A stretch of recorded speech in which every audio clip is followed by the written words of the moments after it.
নমস্কার, শম্পার রান্নাঘরে আপনাদের সবাইকে স্বাগত।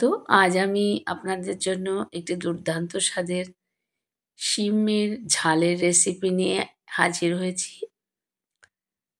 তিল শিম, তিল, সাদা সাদা তিল, সর্ষে সামান্য আর কয়েক কোয়া রসুন দিয়ে আমি এই রান্নাটি করেছি।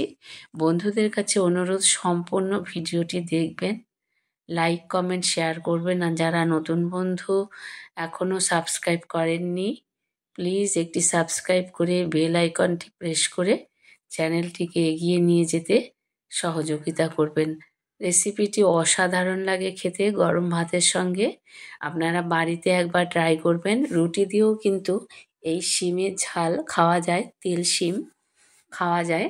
আপনারা বাড়িতে একবার অবশ্যই ট্রাই করবেন, দেখবেন প্রত্যেকের ভালো লাগবে। সম্পূর্ণ ভিডিওটি দেখার অনুরোধ রইল, স্কিপ না করে। সকলকে অসংখ্য ধন্যবাদ।